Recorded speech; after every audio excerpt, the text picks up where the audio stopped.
Coach. And Curtis, get started. Hey, Coach, obviously it was a tough blow for Ole Miss to lose Joyner for the time period they have. I'm just curious if you've seen that change their dynamic at all, and then what have you thought about some of those young guards like Murrell and Ruffin who've stepped up in his replacement?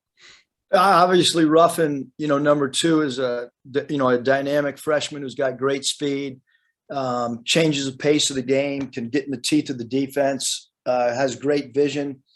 And then Matthew Murrell, number 11 at the off guard spot, shooting the ball at a high clip from three, also doing a good job putting it on the deck. Both those guys are, really a dynamic backcourt together. And then you got Rodriguez, 15, and 14, Fagan. Both those guys play hard. And obviously Brooks inside, number 3, has done a great job, offensive rebounding, defensive rebounding, blocking shots as well. And then number 4, Breakfield's, a lefty who's multi-dimensional at his size, can play multiple positions. And a team that changes up their defenses as well. And I wanted to ask you, obviously you found a combination that you like in the starting lineup, big, physical, but it gives you the opportunity to be flexible and use guys like Devo and Chris off the bench. I'm just curious, what have you seen from the bench and maybe what do you want to see in the way that they can impact the group when they do come in? Yeah, certainly the starting lineup has really helped give us an identity. It's unique. Oftentimes what's a player's natural position doesn't mean that's the natural mismatch. And so, Adisi's more of a mismatch when he's at the 4 or when he's at the 2. He's got a natural, mismatch kind of on a nightly basis because he's as good as off guard rebounder as at the off guard spot. You play him at the small forward spot, and there's a lot of guys his size in this league at that spot. So, the bigger lineups worked well. I think off the bench, with any team of any sport, one, you want a new energy, a new vibe. You would like the complexion of the game to change as well. As far as Chris is concerned, want to continue to, we want him to play even faster than what he is. I mean, sometimes he walks the ball up too much. We'd like him to full court defensive pressure and use his leverage and size more from a defensive standpoint. And then Devo, it's, he does all, can change complexions of game with the intangible things, the offensive rebounding, last year he was such a great defender. And we need him to get back to playing defense at the elite level that he's capable of playing. And then anything else, transition scoring, all those other things that he can provide as well for us. Thanks, Coach. Bob?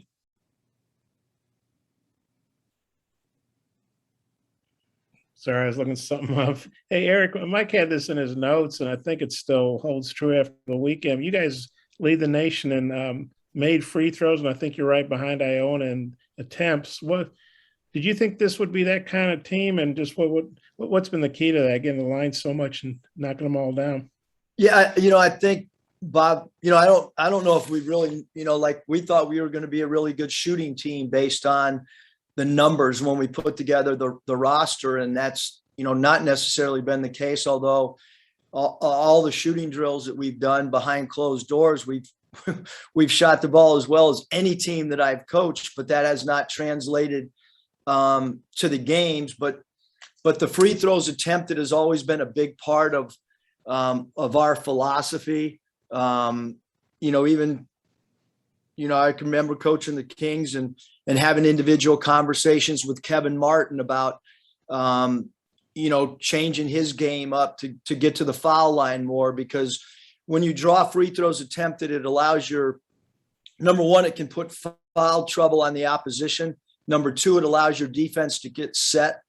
You're not facing as many transition situations when you get a high volume of FTAs, but you need players to not just attack off the dribble, but you need them play unselfish when the help comes to make an extra pass, and then that person also being in attack mode. You need to be a good cutting team to draw free throws attempted. I think we have several guys led by a DC that are really good cutters that draw fouls that way. Pick and roll players. Chris draws a lot of fouls off pick and rolls or in open floor.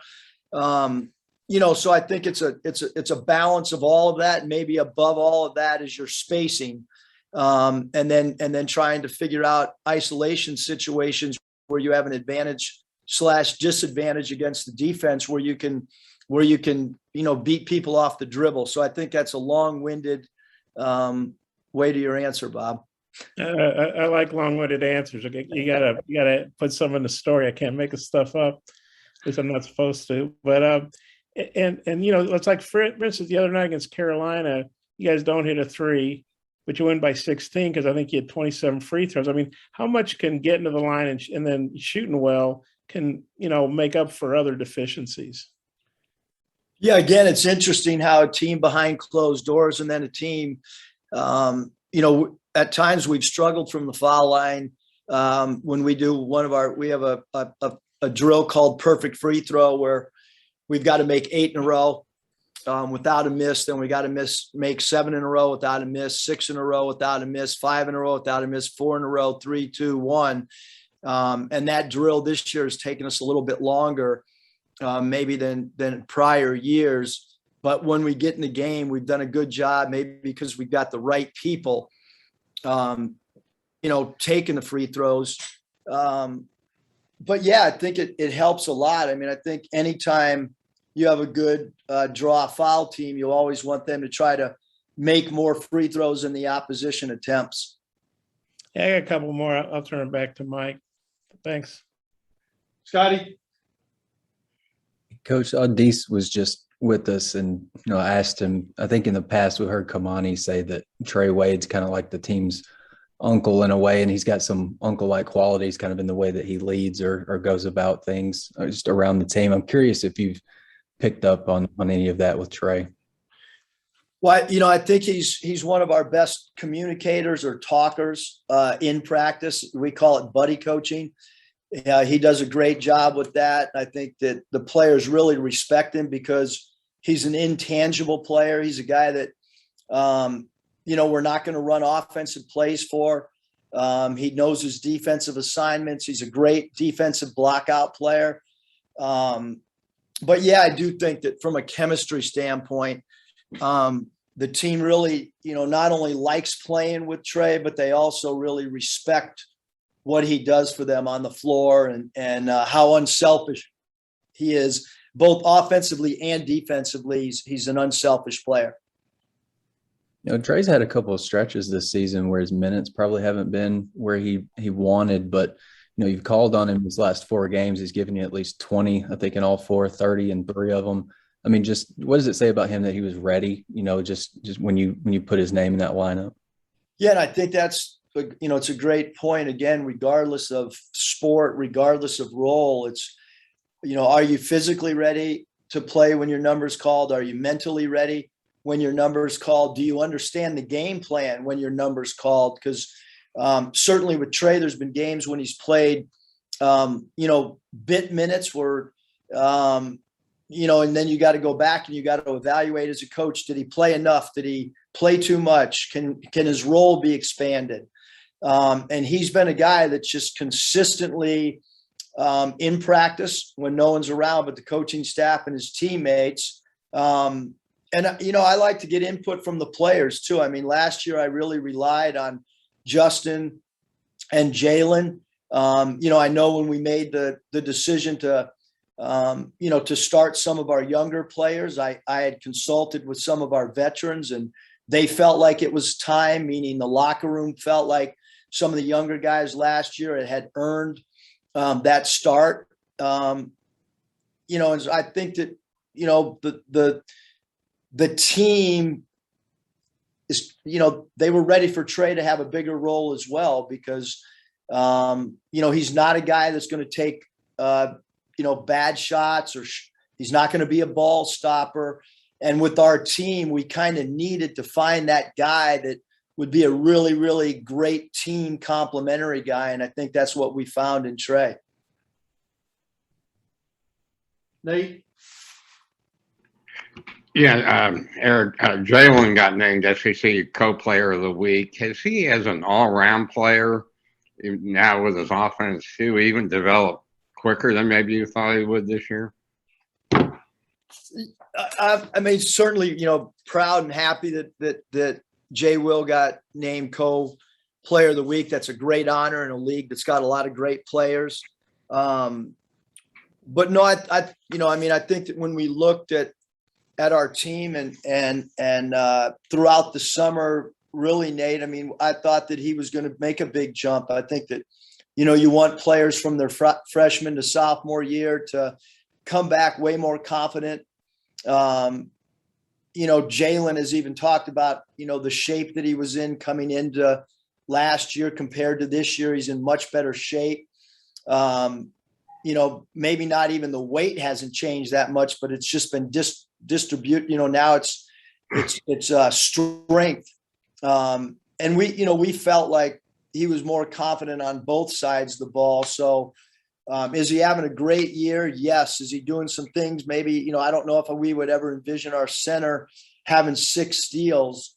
But no, I think he's, where we had hoped he would be, having a huge impact. Being a guy that we totally rely on in so many different areas. So I think his progression's been phenomenal. Also, does it surprise you that with the bigger lineup with Adis as a guard, that the turnovers have actually gone down rather than when you're playing 2 true guards? Yeah, I mean, I think a lot of that is just, staying within your game. Adisi knows that, he can make spot up threes. He knows he's a really good cutter. He's not going to dribble drive into traffic. So all those things, we're not, although we had a high volume of turnovers the other night, A&M is in the top 10 in turning people over. What we haven't had with this new lineup is we haven't had as many careless turnovers in transition. We haven't had, we haven't been charging over people as much as we maybe were in the past. The passing's been on time and aren't on target a little bit better, maybe than what it was earlier. Here's an interesting stat for you. Including inbounds passing, we had 308 passes last game. I've never had a team come close to 308 passes. If you take away the inbound passing, we had 268 passes. Well, we all understand, we've talked about it, with the media openly, that 200 is a goal, and to hit 268 is a really, really, really incredible number as far as sharing the basketball. So, and we all know the minutes that the bigger lineup played was a heck of a lot of minutes. And so we've even passed the ball dramatically more with that bigger lineup as well. Thank you. Nick? Hey, Coach, just going back to Jalen Williams. When I watch him on the floor, it just looks like he is genuinely happy to be playing. He's always smiling. He's always just energetic. Is he always like that, even in practice? Just such a positive energy guy? Yeah, he is, Nick. I mean, I think, when you walk in the training room, he's a guy, when you're around people like that, he's an energy giver, like he gives energy in practice. He gives energy during the game. He gives energy during timeouts. It becomes a little bit more challenging to coach, an energy zapper or a guy that doesn't bring energy and is not on an emotional, positive, sharing with teammates, sharing with coaches. And Jay Will is, when I go down to practice right now, like, you kind of gravitate to the guys that are positive and upbeat. And he was like that last year. I can tell you, when he was struggling to try to find his role and his niche, he just kept working. When I'd look down there in between classes, he was down shooting. Quite honestly, he was in here as much last year when he wasn't playing, maybe even more than he has been this year. So really impressed with his outlook on things. even last year, maybe when he wasn't playing out of the gate as much as, he probably had hoped those first 12 games last year. Randy? Eric, talk about Kamani Johnson. What's his situation physically? And if he's ready to go, how do you see his role changing going forward? Yeah, Randy, I think, first of all, before he got hurt, I mean, we were obviously really excited with how he had been playing. Now he's, it's a challenge. He's got to get, he's lost some of his conditioning for sure, because, when you have an ankle, you're not able to, do things on the floor or do things on a treadmill, because it's, obviously, your ankle. So I think conditioning wise, he's not where, we would love him to be, because not to his fault. It's just the injury. He was at about 70%, Randy, last game. With the doctors and the trainers, we were only really going to use him if it was, a need and something that we desperately had to have, because we wanted to try to give him, we were off yesterday. We wanted to give him a little bit more time before we started practice Monday and Tuesday. He's probably looking at being right around 90 to 95%, as we look into Wednesday's game in Oxford. So, what his role will be will depend on the guys that are in front of him right now and what the team needs on that given night. But he will be completely available and ready to play without a minute's restriction or anything come Wednesday. And speaking of roles, Eric, with JD getting to foul problems, how does that differ, or how does that change your rotation, or who you might want to substitute? Yeah, I don't think, I think that whether it's in the flow of the game or, obviously, Chris and Devo, both those guys have been guys that have been sharing that point guard responsibility. And even when JD is in the game, they all three have kind of shared it. And obviously Devo's got experience from last year being a part of an Elite Eight team. And JD's got a ton of experience from being on that team last year. And then Chris likes being a, preseason all ACC player and playing 3 years at Miami at a high level. I think that those three veteran guys, they have a comfort level. So I don't think it really changes too much, Randy, because you're going to take JD out anyhow during stretches of games as well. So I think, kind of the way we've been playing, I think we've played pretty good basketball of late. And, we just need Chris to continue to feel more comfortable at that position maybe than he has at times. Bob, one final question, please. Yeah, Eric, Tony obviously played well at Pitt, but the team didn't win very much. How big a selling point for you guys was, hey, you can come here and win. We just went to the Elite Eight. What do you see from him? You guys start off well, had a dip. Now you're win again. I mean, I would think for a guy like him that really hadn't experienced this would be a pretty fun ride.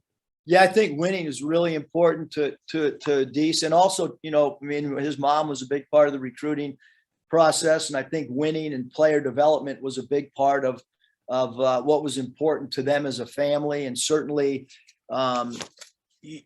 playing in an atmosphere and environment in a place where expectations in development and expectations on winning, I think were really, really important to him in his decision where to go. And, he put up good numbers at Pitt, but again, I think that, it becomes much different when every possession, you're playing in closer games, the wins and losses determine a lot as well. Like the numbers become a little bit hollow if you're not, winning basketball games. So, but he's such a vital piece to what we want to do on both sides of the ball.